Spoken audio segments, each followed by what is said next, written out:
A very warm welcome to IDFC First Bank presents Leaders of Tomorrow Season 11. I'm Ritwika Gupta.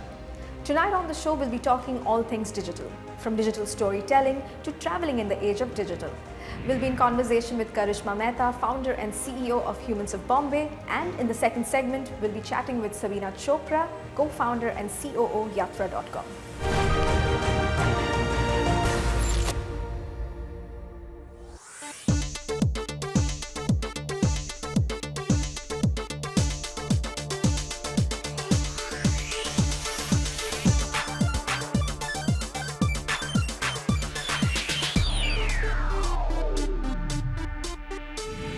Thank you, Karishma, for joining us today on Leaders of Tomorrow. And thank you for coming to the Humans of Bombay office. Welcome. Beautiful office, I must say. It's one of the first video format interviews that we've ever done in the office. Usually it's outside. Amazing. Well, glad to be doing this with you. So I want to kick this off by asking you definitely your motivation behind starting, Humans of Bombay. And more than that, I'm actually interested to know, what fascinated you about storytelling, especially digital storytelling. So I'll go with the first question first. My motivation for starting Humans of Bombay was very simple. It's obviously inspired from Humans of New York. It was a rage back then. I was in college and I remember reading those articles for hours at a time and feeling something, which is very difficult in a digitally cluttered age. Sure. And I blocked Humans of Bombay on Facebook when I was in college with no intention or no idea of what I would do with it. It was just ID, the handle. The Facebook name was available for Humans of Bombay, and of a whim, I blocked it, and I forgot about it. And then I came back to Bombay after my undergrad, and I took a 6 to 8 month sabbatical, where I was just experimenting. Honestly, I tried launching my first company. It was called Knock. I still have very fond memories from that period. But mainly I discovered, which is related to your second question, is that I love stories and I want to do something with that. So I've always read and I've always written. I'm a voracious reader. Till date I read a book a week. I can function without a lot of things in my life, but I need to have a book with me. I feel very weird if I don't. So I think storytelling inherently came to me from that perspective, that I was surrounded by stories all my life. I wanted to actually start a magazine on the lines of Thought Catalog, if you know what that is. Yeah, of course. I love the words. I love what words can make you feel. Yeah. And Humans of Bombay was supposed to be a column in that larger magazine, but then when I went on my first shoot at Marine Drive, very iconic, very Bombay, and I chatted with one person only because not a lot of people were comfortable talking to me at length at that point. I was also uncomfortable because I was asking these questions. But one woman spoke with us, and I remember that feeling, right, like that a stranger's opened up her heart to me. Yeah. I wanted to chase that feeling. And that actually changed a lot of things for me because I was like, I want to do this and let me at least try. That's how it started, and that's how we tell stories till today. Oh, wonderful. So, just picking up from what you said, when you started off, I'm sure you went out there, you were identifying these stories, seeking out these stories. Right now, I'm sure there are a lot of stories that come to you, you know. So I'm keen to understand, from a third party point of view, like what's the process like, like how do you guys decide, okay, this is a story that's going to impact the viewers or inspire somebody. Like how do you tell this is a good story that needs to be told? So I don't think the credit of that belongs with me. We have a 14-person large content team. We have amazing heads of those teams who go through every email, every DM, or are actively reaching out to people that they find something interesting somewhere in terms of a spurt of, this story, it has 5 lines, but we think it can. So I think it has a lot to do with the timing. It has a lot to do with certain themes that we want to focus on in a particular month. There's no blueprint, but I think that we're doing something right because it's balancing itself out in terms of the gamut of stories that we tell. Awesome. So, Humans of Bombay is a largely digital platform. Yeah. I also want to understand from you, just the digital ecosystem in India and how that's been shaping up, and how has that probably evolved over the years? What can you tell us? I think it's really sad but true that the attention span has dwindled even lower.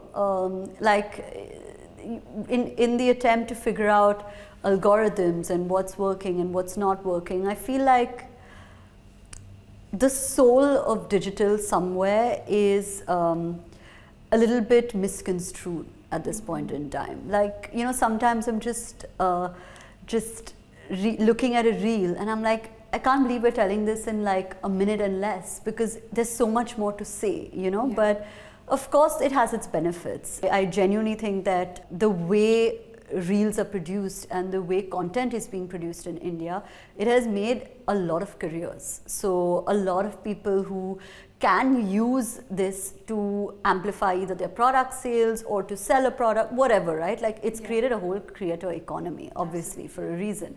And I think that I'm bullish on the fact that over the next decade, I think that long format will make a comeback. And I think that people will want to consume deeper and not wider, if that makes sense. And that's what I think. I could be wrong, but if I'm right, then I called it. No, absolutely. Our show also caters to a lot of entrepreneurs, and their startup founders as well. So what would your advice be to them, when it comes to, really making their mark in the digital space? I think you just have to be authentic. I think there's too much of people trying to replicate something that already works, but then by the time you replicate it, it's already stale. So it's so easy to be surrounded by and drowned in the abundance of content that we thankfully have. But I feel the only way to make your mark in a cluttered space, which it is a cluttered space, is to be you. Like, you can't attempt to be like somebody else and make a mark. Staying on this topic as well, while social media has opened up a lot of opportunities, it has perhaps also given access to, I would say, a lot of unpleasant elements, whether it is the privacy issues or the trolls as we have it. So, because of this whole booming creator economy, so many young influencers are there, on Instagram, who are making a career out of just being on Instagram or any of the other social media platforms. What advice would you have for them, in terms of really dealing with negativity on social media? Listen, honestly, if you choose to be, this is what it is, right? You have to take it with a pinch of salt. You choose to be out there. You have a public profile, you're creating content, you thrive on validation, but then you have to accept the criticism. Right. It's what it is. Like, there is no rocket science, there's no fluff around this concept. The second you take a decision to be out there in public, you have to accept both. And it will always be both. Literally, there is not a single human being, a single creator, a single leader, a single idol, anybody who you have looked up to in your life who has had no criticism. I want to understand from you, as a young woman entrepreneur, were there any challenges and obstacles that you faced while setting this company up? I've not been deprived of opportunities basis my gender. Yeah. Having said that, I understand that that is not the case for a lot of other women. The only thing that has happened, and I've said this as well, I've reiterated this point as well, is that I have been in rooms where I'm the only woman. So my question is always, why aren't there more of us on that table?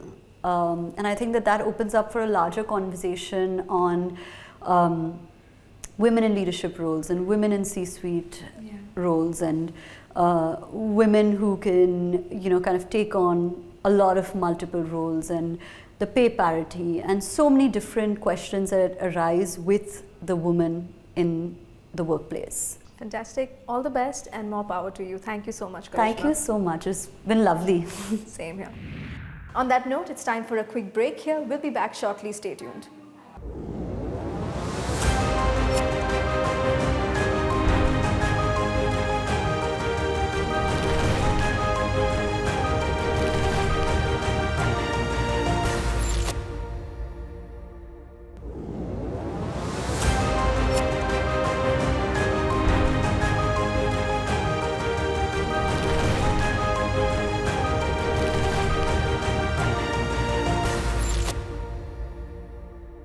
Welcome back. You're watching IDFC First Bank Presents Leaders of Tomorrow Season 11, and right now I'll be in conversation with Sabina Chopra, co-founder and COO Yatra.com.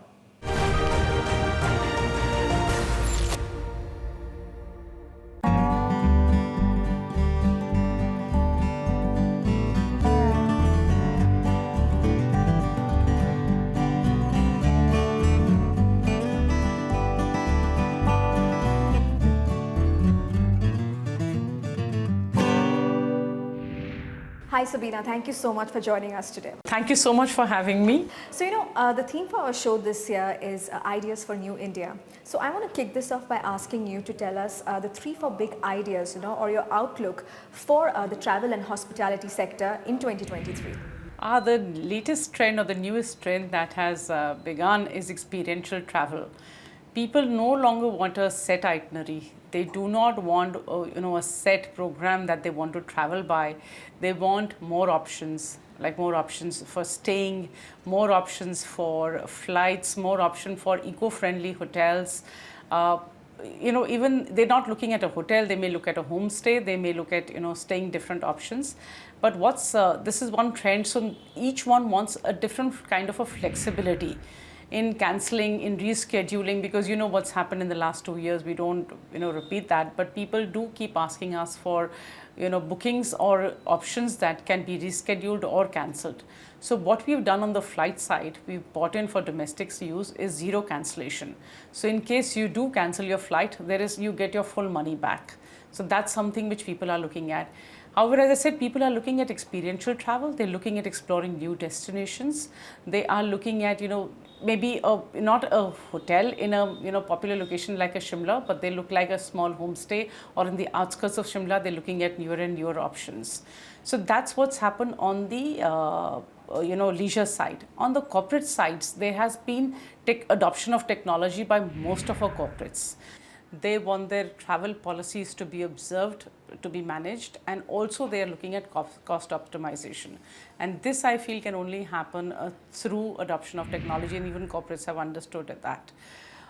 Again, if I go back to leisure, they're looking at different holidays. They're looking at one big holiday in a year, followed by 3 or 4 short breaks, which is the third trend which we've seen. So we've seen a lot of families booking again and again. So they look at one large holiday, which may be 2 weeks, and then the rest will be 2 or 3 days, which goes through. The fourth trend is eco-friendliness. They are all looking at eco-friendly options, and that is a conscious behavior which Indians are adopting now. So Sabina, I recently read that Yatra.com clocked an impressive 85% growth in your business for FY23. Tell me, what would you attribute this growth to, and which segments do you think are the growth drivers, if I may ask? Yatra is the leading player for corporate travel, and we've seen this growth multifold happening across our corporate business. We have 770 marquee clients with us who are using us. On the domestic side, we have crossed our pre-COVID numbers on our corporate business side, and on international, we are going towards that number. However, it's the visa restrictions and the huge fare hikes that have happened which are a little restricting us from growing that level. However, our corporate business combined with our B2C business, we are almost back to pre-COVID numbers. Domestic air travel, FYI, in the 9 months for FY22 to FY23, we've seen a 65% hike. However, on our corporate side for the same period, we've seen an 85% hike. And this hike is primarily because of our strong corporate business. Our corporate business, all our corporates are making up for the lost time which during the last 2 years, and there's a huge surge in travel from all our corporate segments. So we have consultancy firms, we have the banks with us, we have the ITS. We see a surge coming from all industries, which is taking us to the positive side of 85% over the last 9 months business of 22. Sabina, at this point, I'm keen to understand how has the consumer sentiment changed over the last 2 years, especially post the pandemic. What can you tell us? People are trying to focus more on self-transformation. They are looking at spiritual tourism, something to cleanse their body and mind.